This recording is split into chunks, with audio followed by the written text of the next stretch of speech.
Hey everybody, this is Petey from the Spinner Rack, and today I want to talk about John Byrne's run on the Incredible Hulk. It was pretty much a broken run. John Byrne, I guess let's go back. John Byrne was doing the Alpha Flight, right? John Byrne was doing the Alpha Flight, and at some point he was thinking of the next title to do, and he immediately thought, "I'll do Thor." I was like, you know what? Thor is a book that, that's what he was constantly thinking the next book he would probably take was Thor. But Walter Simonson came and did this, and Thor was all ablaze. It was a top 10 book. So Byrne kind of shuffled any idea he had of doing that. He said, what would he like to do next? And he thought, the Hulk. He said, but Bill Mantlo and Sal Buscema were like, they were the mainstays. They weren't going anywhere. So at the same time, he was on the Alpha Flight, and he only wanted to do it for like 12 issues, but he constantly was thinking up more stories as he went along. So he thought that, the first 12, then he thought of other things after that, and then he was thinking, how could he get off the book at the same time? So he was on the car ride with Jim Shooter, and he told basically it's seven, no, I guess it's 9 issues. I don't have the annual here with me right now. But it was these 8 issues that Byrne did. His entire pitch he did to Shooter while they were in the car ride together. Where Shooter asked him, "Hey, you had any ideas for any other Marvel characters?" And he basically told him these ideas he'd been thinking about the Hulk ever since he stopped thinking about Thor. And Shooter heard all these ideas, everything that you see in these things, plus this Marvel Fanfare issue, and he said, "Great, you have to do that. You have to find a way to get on the title."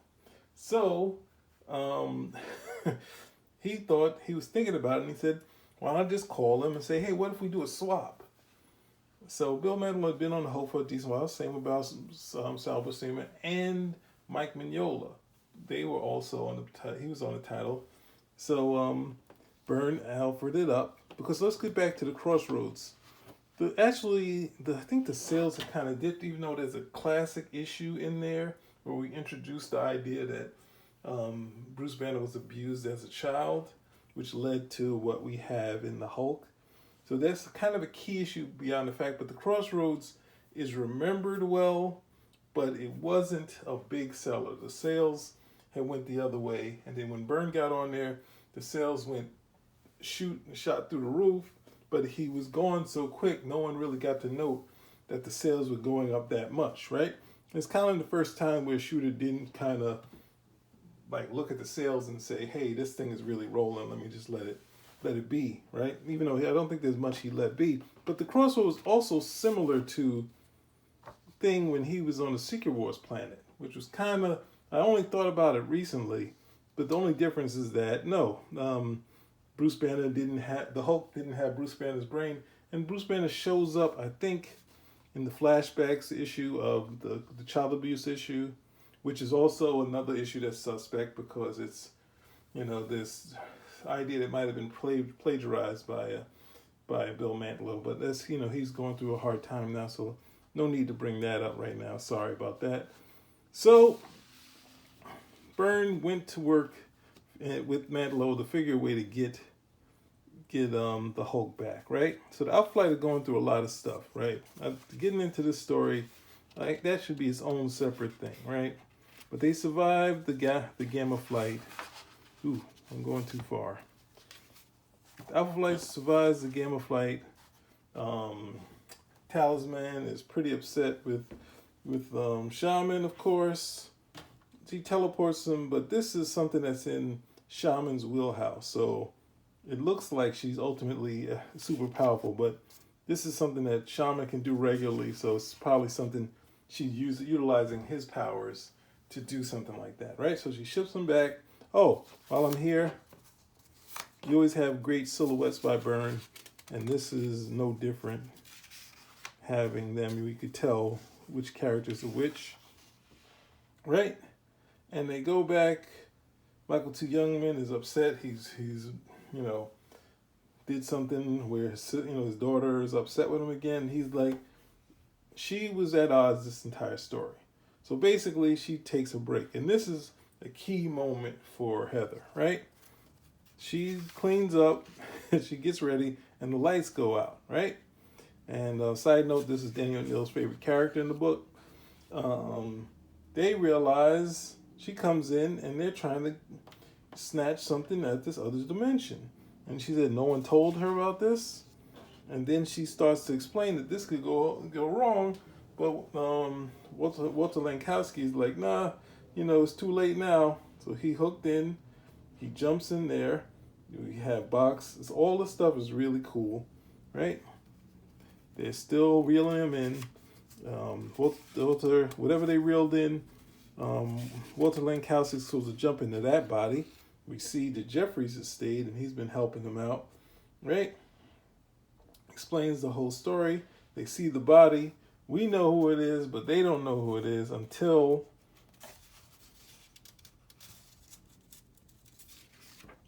they finally yank the creature back, and they say, "Mr. Lankowski, Walter," and what a comeback, right?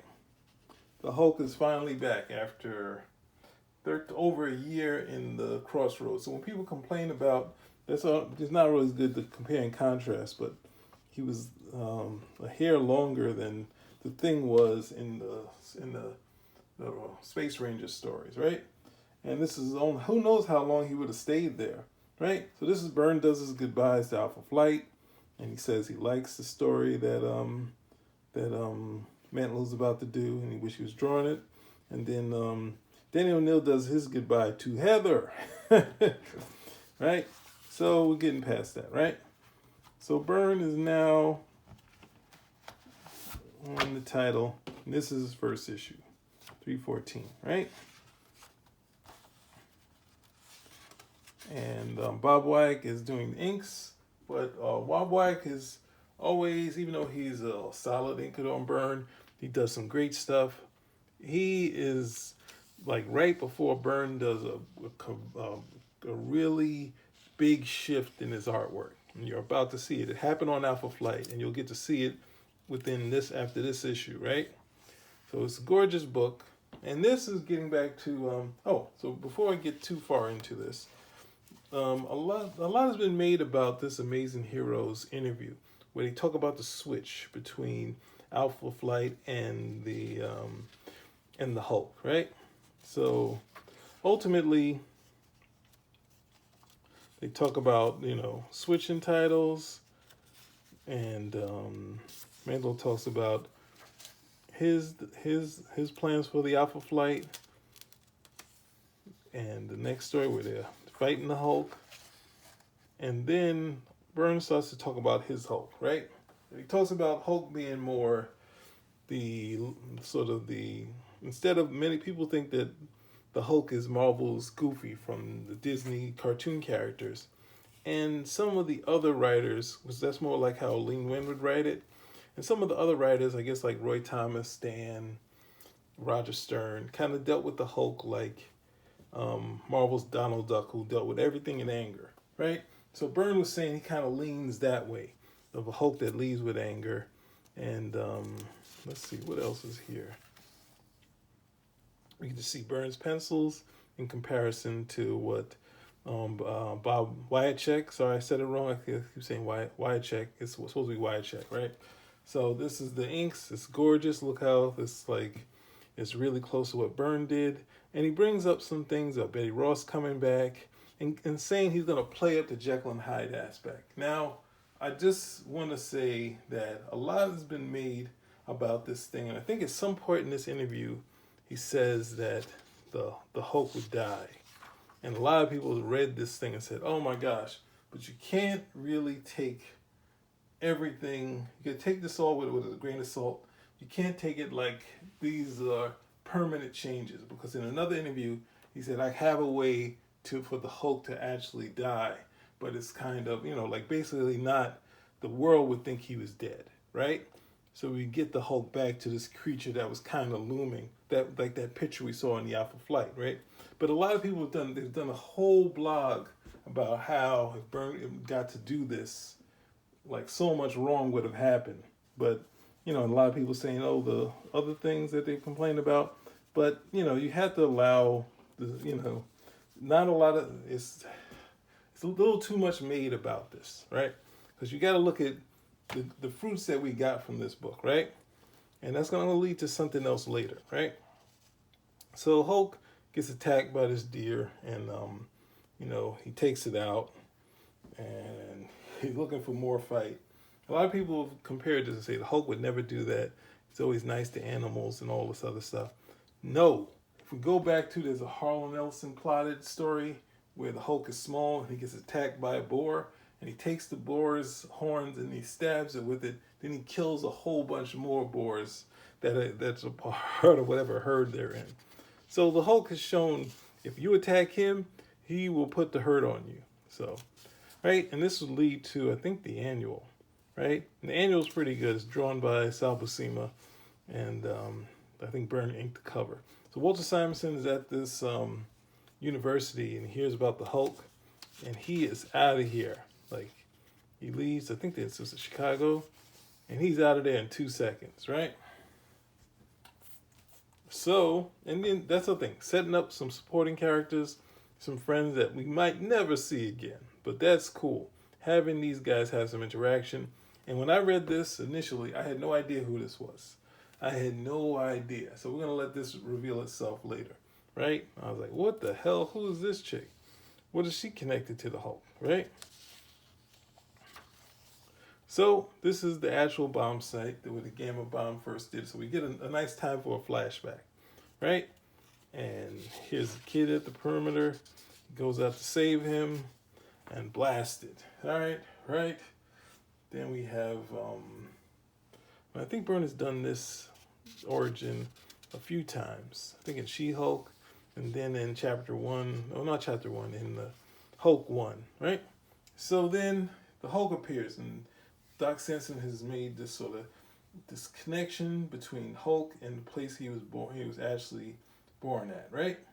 And he says Banner, and that usually gets the Hulk upset. So this is drawing back to everything we used to see early on, that the Hulk was, you know, Banner's struggle. So it's back to where he was, but no Banner. That Banner's trapped in there. This one he realizes that Banner's somewhere in there, right? So he tries to talk to him. Of course, it's not working. Hulk's getting more upset.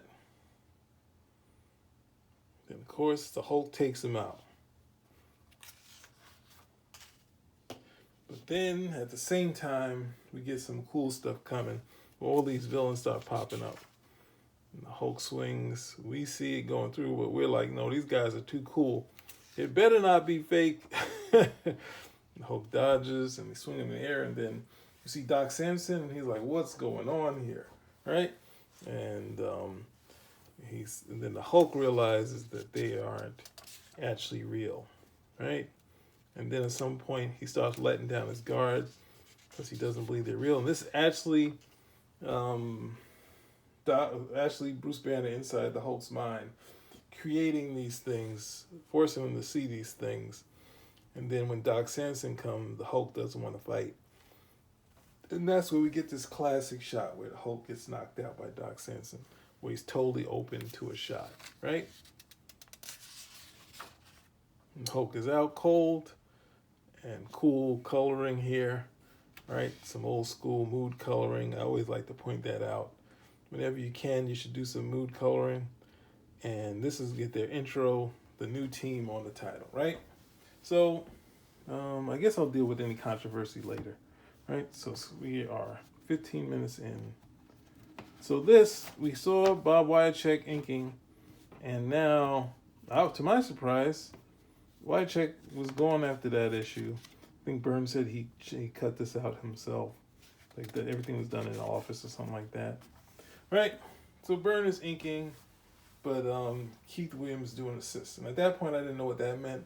But that would be the backgrounds. So this is a classic art period for Byrne. This is like, for me, it was one of the best, and it just gets better as the issues go along, right? Because Byrne isn't doing his early FF inking, but it's just really some gorgeous stuff. and he's pretty seamless as far as backgrounds to foregrounds, even though I think Keith Williams inks a little differently. But it's close, right? It's cool. And we get this throwback to one of the first, I think it's set up in either Hulk issue 4 or 5, something like that, right? Where Banner would lock himself with Rick Jones here. And now in his mind, but we don't know what this is. We don't know what's going on, but it might be a dream sequence, right? So the Hulk breaks out, and Byrne also doing something where he's breaking tradition and putting Hulk in blue, right? So when we last seen him, he had the trunks from when they had the Professor Hulk, where he kind of wore the trunks that he wore early in the first 6 issues. So he's breaking it, having this color, and then the Hulk is like, he's finally getting to take out Banner, and he says, Hulk is you. Hulk is your own dark thoughts, your anger, your rage. And it seems like it's going to be it. But this is Bruce Banner's welcome back to the book. Like he appeared maybe in 1 or 2 issues and the flashback of the Crossroads, but even something happens in the book where Bruce Banner gets sidelined. Now, Bruce Banner should be in the book maybe 25% of the time. There's one period where Rick Jones showed up in the book more than Bruce Banner, but when Steve Ditko and Stan Lee brought back the Hulk to the regular series, and he talks a little bit about that in this Avenging World book, that they had different ideas, but it was similar to the first 2 issues, where Banner, we talked to see about Banner's struggle, and I think Ditko had added some, with Stan added some supporting characters like Glenn Talbot, a new love interest for Betty, right? And things don't work out for the Hulk. Banner is getting away, and Hulk saying he can't think, right? And this is a novel idea that Doc Samson's plan was to separate the Hulk from Bruce Banner. And separate, he free him from them, and then after that, this is something that hadn't been, they've done him having the mind. I think the Hulk has fought the Hulk before, but this is, I think, a little different, right? And this reporter, she would show up again in the series. You'll see her again, right? And people talked about Byrne never mentioned the Crossroads after he did it. Yes, he did. There's no reason to talk anymore about it. There it is. That's done. This is going with some of my old Facebook battles, right? So Bruce Banner is now back in the series, and this is what you have to remember, that Bruce Banner gets sidelined a lot, like I just said. But this is cool that he's back in the book. He always should stay an equal member of the book. Obviously, Hulk's going to get more screen time, but try to have him in there. And some other classic characters from the whole Clay Quartermain. And they've jailed Samson. Well, they jailed all the reporters while this stuff is going on. And they said, obviously, they're going to kill the Hulk, whereas Doc Samson's idea was that, hey, we can retrain the Hulk, right? So he's going to free him. And they realize Samson's on the run, being that he's strong as a Hulk, he could get down there, get back to where the Hulk is faster than anyone. And he does, he jumps in, and he sees a neural neutralizer. So then he reverses that process, but of course something goes wrong, because it's an automated car.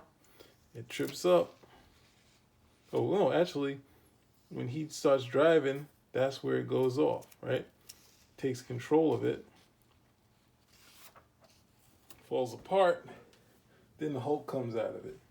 And he is ready for business. As a kid, I really love this, right? And it's death and destruction. Now, I don't know if these are also automated, but he makes short work of it.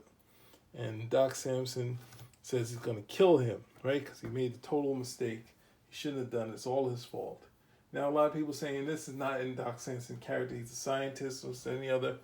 he has a lot of ego. You have to go back and look at his two main appearances where he decides the first thing he does when he gets his super strength is to test it out on the Hulk. And then the same time, after he loses the second fight, he said, the next time we fight, I will kill the Hulk. So it's not the first time he said it, so it's in character. You just, nobody go back and read the old stories, right? And this is the big, the clothes do make the man moment in the series. If you haven't seen that, it's actually a Neil Adams thing, right? So I have it here. Nope, that's not it. This where I said I had no idea who it was. There's a moment in the X-Men where Magneto says, perhaps the clothes do make the man. This is where we reveal that character who I didn't know who it was actually Betty. And I was like, oh yeah, I was sad when Betty left the series. I was really upset when she left and moved on, right? So she goes to the hospital that Bruce Banner is at, right? So we get to start. Nope, that ain't it. We get to start where the issue that if you don't love it, I don't know what to say. It's one of the more fun team-up books ever, right? And I always complain about this. This is one of the few that's really a lot of fun. She-Hulk appears. She goes to the hospital to find Bruce Banner. And this is where she first meets Betty. And she totally doesn't recognize Betty, right? And the Hulk is just destroying stuff in New Mexico. And we see these other heroes going after him. And we see Iron Man and Wonder Man coming from the West Coast Avengers to take on the Hulk, right? See Iron Man start pretty strong. And then the Hulk comes back. They're using teamwork and working together. It says there's nothing remotely human. So they're like, we can just, they're holding back a little. And then he comes again and he starts making short work of them, right? And it's still not compensating for the ferocity of his attacks, right? And somehow people got upset with this kind of funny line because, Lord, I wonder what poor people are doing for fun this season. It's just a gag. But anyway, they talk about what their psychostimulation to get Bruce Banner back, and Hulk's about to take out Iron Man, and then Hercules drops in. Now, these are the East Coast Avengers, and Submariner has flown Hercules across the country to help the West Coast team out. And this is a classic pairing that Roger Stern did. And sadly, he didn't do more with it. Like, this pairing works perfectly. These two guys that enjoy each other and get on each other's nerves sometime, but they more times enjoy each other, right? So, and they make fun of the West Coast Avengers. And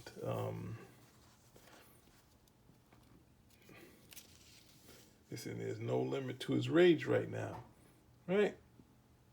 They first thought should have rendered him senseless, and he remembers that he's beaten the Hulk before. But the Submariner has traveled cross country, so it's going to be some wear and tear. So of course the Submariner is someone who's not going to think about that, right?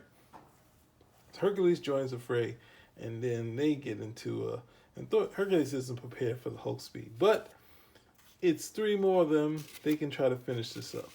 And someone says no, right? And we get a little bit of She-Hulk's history. And Doc Samson is like, no, get away from him, right? And then Wonder Man joins in there, but Doc Samson reminds him he's already been in a fight with the Hulk. He could take him now. Now, the Submariner's really upset. So Submariner's like, we're going to take this guy out quickly first. That has to happen, right? Then Hercules, of course, sees them fighting someone else, and he breaks out, right? And then the Hulk sort of loses interest and walks away. Right? and they decide that well, just about taking out Doc Samson, they'll just take out the Hulk now. And they say, you only have a fraction of the Hulk's strength. And he says, we're best suited to deal with this menace. Are you, Fishman? Are you? And we see all the destruction that he's caused. And that's when he gives them pause. And he said, it has to be me, because I'm the one who freed him. And then Wonder Man is upset. And then they're like, it has to be by his hand. And Hercules understands it. Iron Man accepts it. He has, active leader right now. He said, we'll be back in full force. He isn't able to do that, right? So this is the moment of truth where they try to get the psychostimulator, right?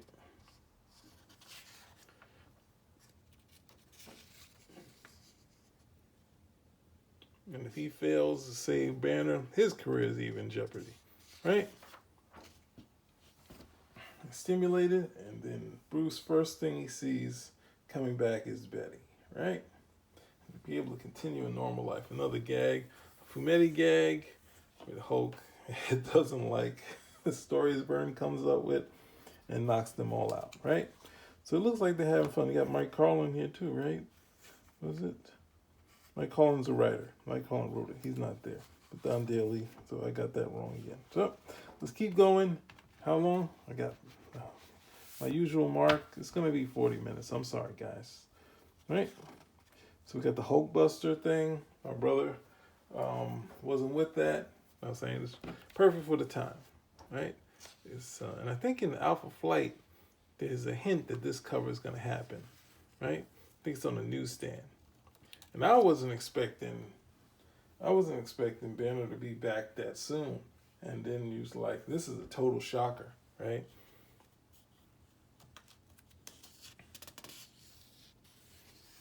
And we get to see this new supporting cast. Now, this is one of the things of Byrne's superpower, of giving a diverse supporting cast. Even though a lot of them haven't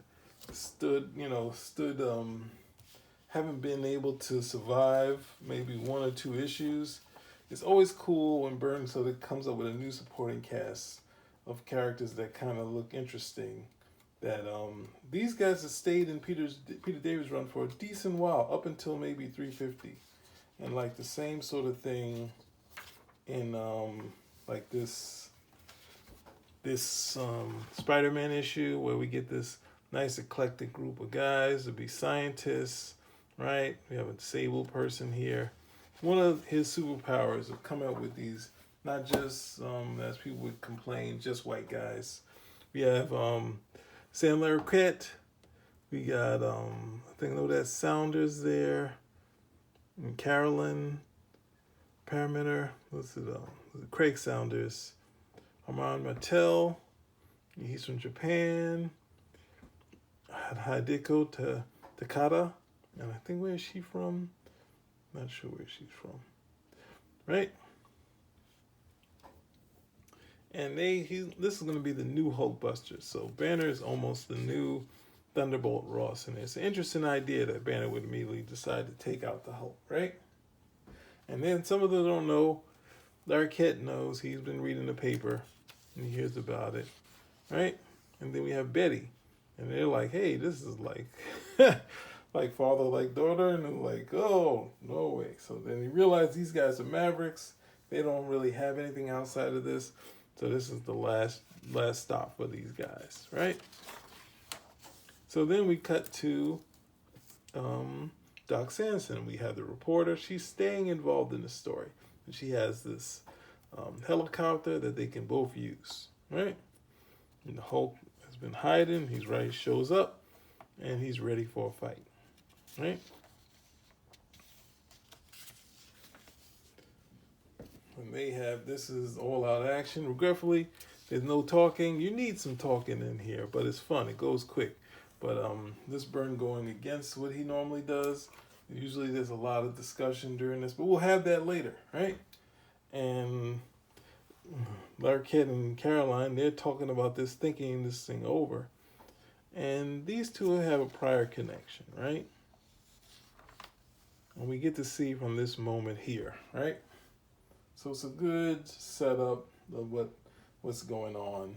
And Hulk thinks he's won, and he calms down, but it's a ruse.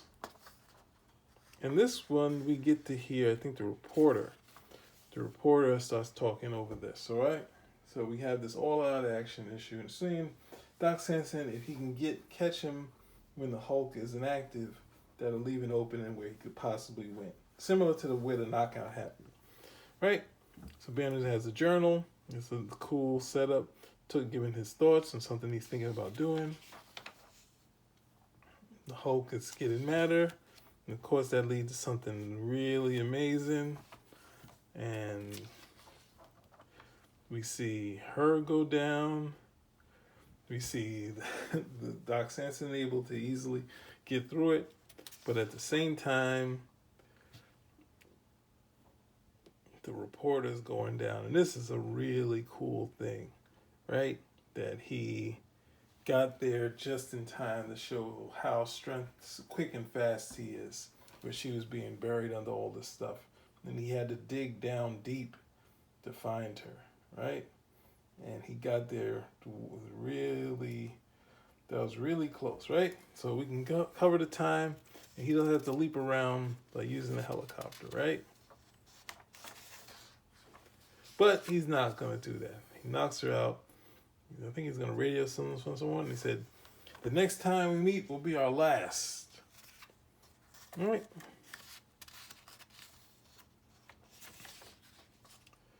And they decide they're going to be Hulkbusters, right? And then Betty thinks Bruce is going to ask her to leave, but nope. They were married once. He's asking again, right? And this is called baptism of fire, right? So I didn't know who's going to be baptized in this, right?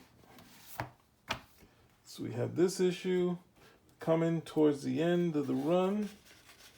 And this one, I was really upset looking at the cover as a kid. I was like, oh no, he followed through with it. And Doc Samson just finished him and this run is over. I should have known it wasn't going to work out.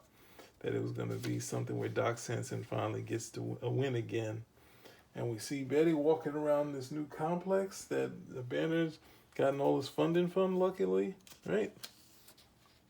And bang.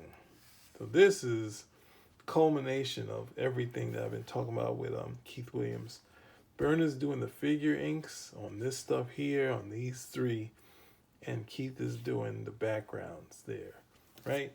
So this is possibly some of my favorite stuff Byrne did, right? So I think at least at the time, but I feel like there's nothing that could beat this stuff, right? Banner turns around. She sees, oh, and this is also, it's not actually a homage, but there's a Ditko thing with the Hulk looming behind Bruce Banner. And Byrne it's not the same thing. It's like a one panel thing. Banner's here, the Hulk's here. And this is turning the angle of it, so it's similar, but wow, for the double splash page. And Byrne doesn't kill himself doing those, but he does them from time to time, right? So they get a less menacing shot, so they can just go over things about the Hulk history. And this saying, you know, that in the past the Hulk was great. Since the thing went through a change, they're saying in story that the Hulk was gray, and then he slowly turned into his more muscular form, right? And he really feels that the Hulk, the monster, you know, the Hulk must be destroyed. And he's like, sounded like a father. And they don't want to talk about the marriage yet. But then he realizes that he's trying to stop him. And that's not cool. So then Doc Samson finds Hulk where he didn't expect. See, Keith Williams background inks. Byrne story and art. Sees the Hulk.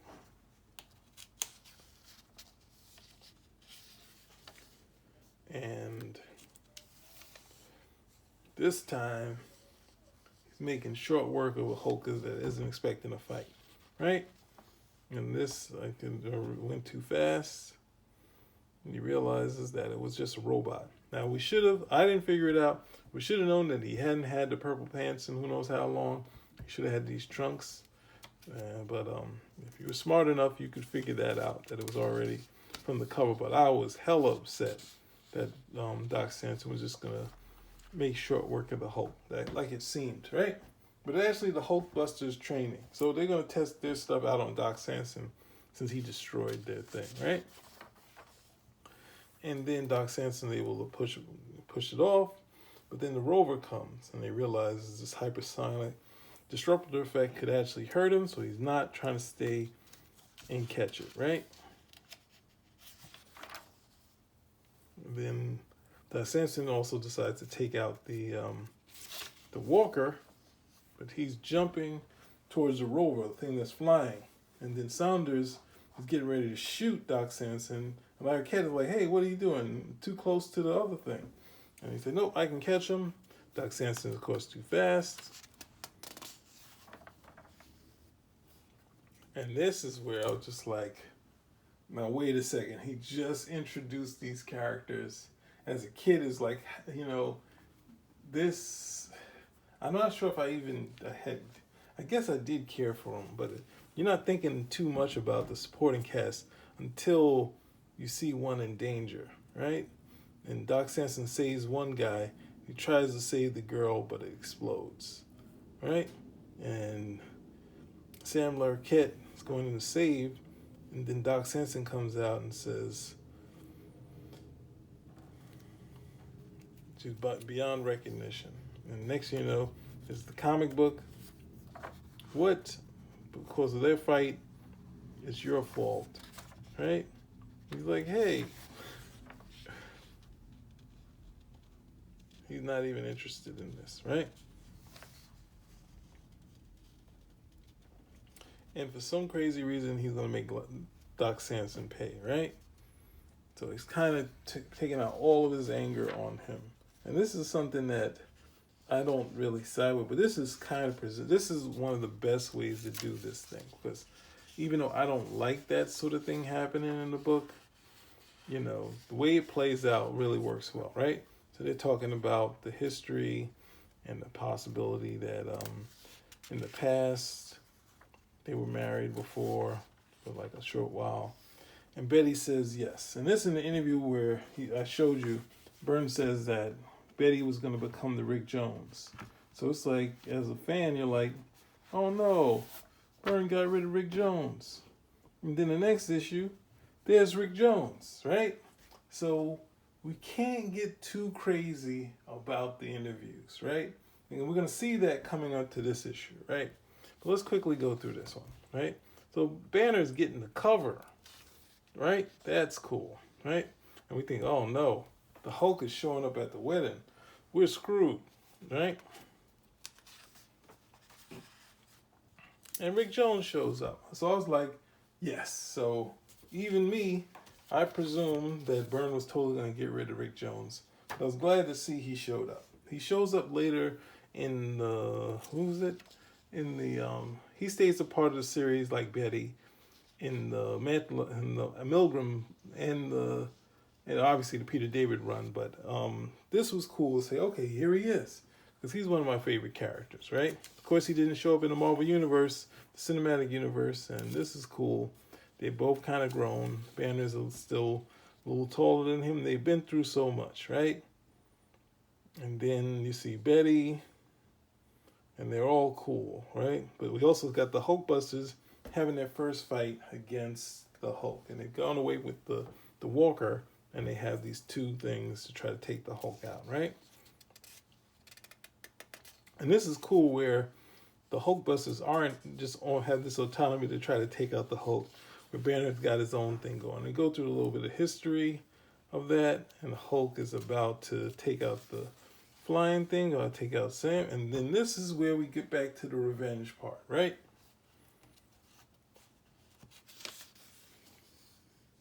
And Saunders like, if it wasn't for me, she wouldn't be dead. It's like, no, it wasn't you, it was Samson. And this is where someone tries to tell the truth. And this is what should happen when you have your wacky things. When someone has a wacky idea that Samson did it, someone at least say the truth, that he was party to it, right? We get great emotional. I think Byrne has done this a few times. I think he's done it Superman, and I think also, Iron Man. But, you know, 3 issues, that's fine, right? So we get the wedding get together. I like this dress. I think people flipped out and said no, but it was probably something Byrne saw in a magazine or something like that. But it was a cool dress. I think currently, oh, that's terrible. Who cares? Get out of here. Sorry, you guys. So Doc Samson catches him off guard, knocks the Hulk away, and then they think about Thunderbolt Ross and like saying he's dead, and say, you know, they say he committed suicide, and then he kind of went in league with MODOK, and so, right? So the Hulkbusters are doing their thing. Hulk is just too much, right? And it's still thinking something's going wrong, because this is just how their life is, right? And they go off to be happy. And then at the same time, Larroquette shoots at Doc Samson, and he's like, I'm going to pay you back. And then the Hulk, that leaves him open to the Hulk to attack, right? And then we get to the wedding. He's about to kill Sam Larroquette, and Doc Samson is like, I'm out of here, right? And then Saunders has to say, you're a hero. What are you doing? He's like, hey, what? And he catches him out there. And then, of course, we have Thunderbolt Ross showing up and saying, get away from his daughter. Not into it, right? And he's not playing around. He shoots Rick Jones, right? And then Betty jumps in, and it's actually more of a Betty moment. And then Doc Samson also goes in and saves Sam Larroquette, right? But this time the Hulk is way peeved and takes all that anger out on Doc Samson, right? Then Betty goes in there, and she's telling off her father. This is the moment she needed to have all her life. And it's under Byrne's byline, right? This is some powerful stuff right here. And has him put the gun to him. Doc Samson, they make short work of Doc Samson. And it's cool. It's something similar to a church here.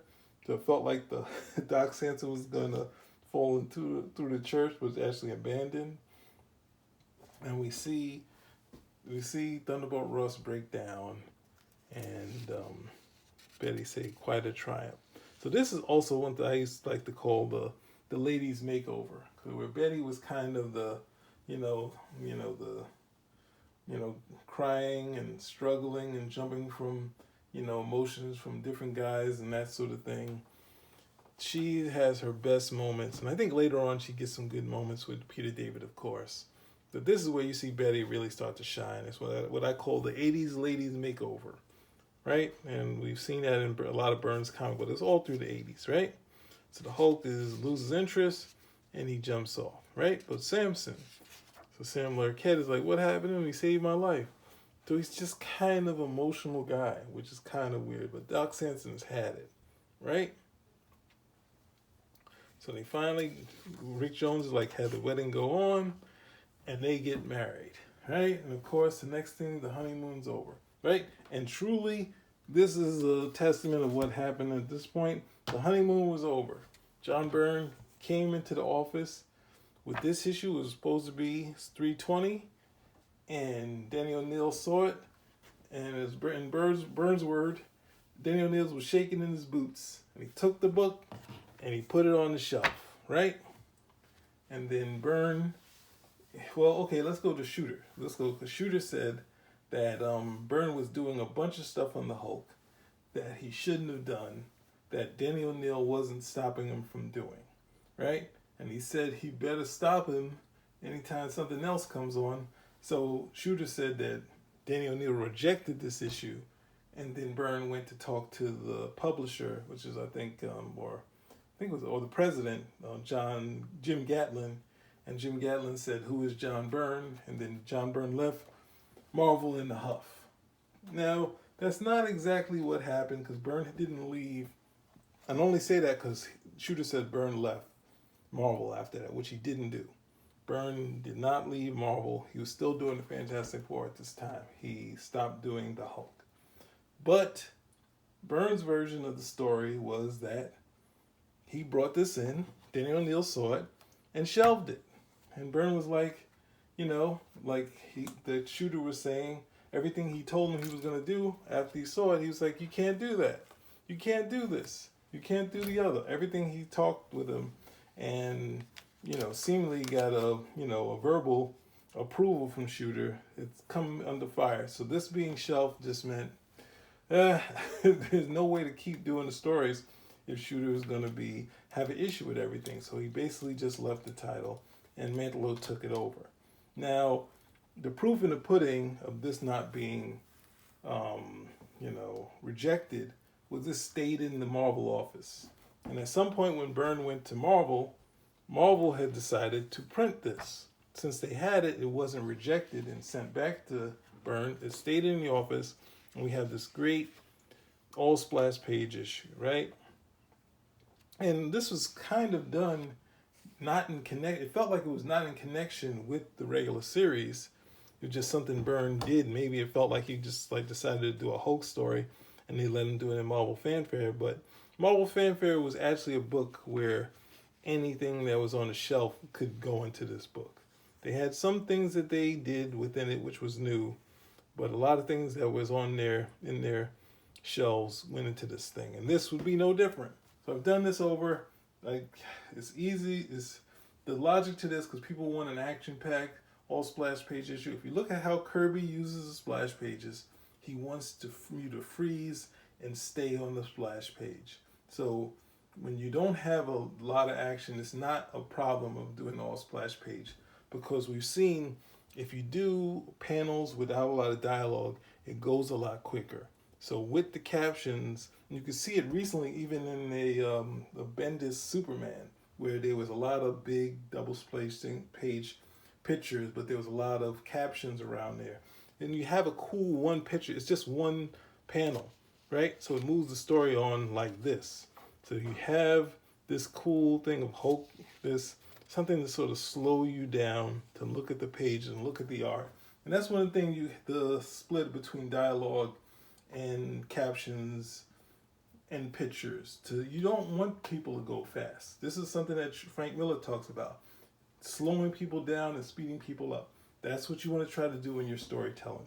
And having the captions and this sort of thing of Hulk holding it up, feeling like he's holding it up for a while, and having us want to wait, right? This one's going way long. Sorry, guys. Way longer than the last time, right? So we get to see a full scale of Byrne's Hulk at this period. And it's going to lead you to something else. But I did this before. Let me just quickly go through it, right? You realize this, he's also saying the Hulk can't think. That's impossible. But the Hulk actually is thinking, right? And he thinks about the past, right? And this is really cool because everything that Doc Samson was thinking was possibly right? But we're not sure, right? But at the same time, he gets attacked. So this is telling you that he wasn't just a mindless monster. There was something to work with, right? Because right here, he's getting choked out, and then he flips, and he shouldn't have been able to do it. He's brainless. And he said, even a bug will fight for his life, Anvil. That's right. And I was a big fan of Hammer and Anvil. I didn't know that they were lame villains that had to be killed by Scourge. But I seen them in the what's the name? In the Trimpery run, and I liked them. But I was like, oh no. Then I'm worrying about, this is the thing about a Byrne book. You worry about the villains too, right?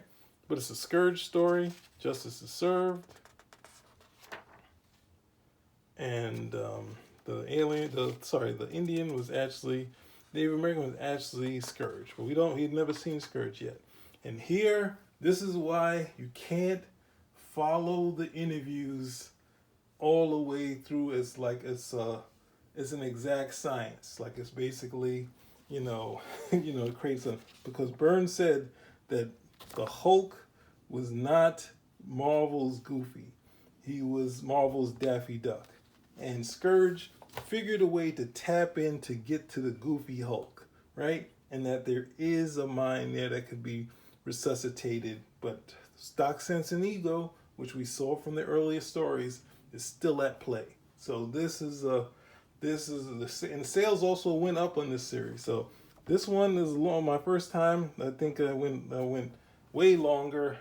It was way shorter, but while we're here, I have my thumbnail kind of show you how the Hulk would have looked as the story went on. I have a couple examples here, and this is how I'm going to end this. Byrne drew the Hulk in this great Hulk second series, right? This is Ron Garney doing the Hulk. But this picture, this is going to lead you how the Hulk would have looked if Byrne kind of was going to get to what he was trying to go back to the first sort of 6 issues, or when the Hulk appeared in the first Avengers issue, right? This sort of bulky Hulk here, like going away from, we saw them very muscular, it's going back to that Hulk that was just kind of bulky, right? So you can see the difference between a hulking character and a thin character. So they weren't identical as far as their muscles, right? And the Hulk wasn't like an Arnold Schwarzenegger type of character, right? And here's another thing we could see going back to that. That's kind of what the Hulk would have been in that series, where we kind of look at it and say, I don't know, this is cool. I'll just leave it here for now. I don't know what else to explain about that. But we get a hint of what it is. And then we have chapter 1, which I'll get to this at some point later. We get that, this is a homage of one of the Kirby shots, right? So this is what Byrne was going to get back to, that Frankenstein monster type look. That's a very bulky type character. So yeah, so I can skip by a lot of this story, because it's cool. This was one of the best inked issues. And I already said about the Hulk's first run, and you can see right here, this is sort of what the Hulk would have been like, right? This is from a Byrne that's from the, I think, the almost 2000s, but it's kind of giving you what he would have looked like, where he was just a sort of a bulky type of character, right? So you see here sometimes, and you get an idea what that Hulk would look like, right? And here. That's not even giving you and that sort of thing. So, right? So you give an idea of what the Hulk would have looked like if Byrne had continued, and what the new Hulk that he was talking about in this interview would look like. But if it was the same Hulk, he would just revert back to what this, I think, and also Byrne also said that the Gray Hulk was going to appear too. So the Hulk would be possibly the Gray Hulk initially, and then kind of go into this other Hulk, right? So we did it. We got through it. This is almost an hour. Sorry, guys. But I had to do the whole thing. I had to give all of the side bits. Spinner rack out.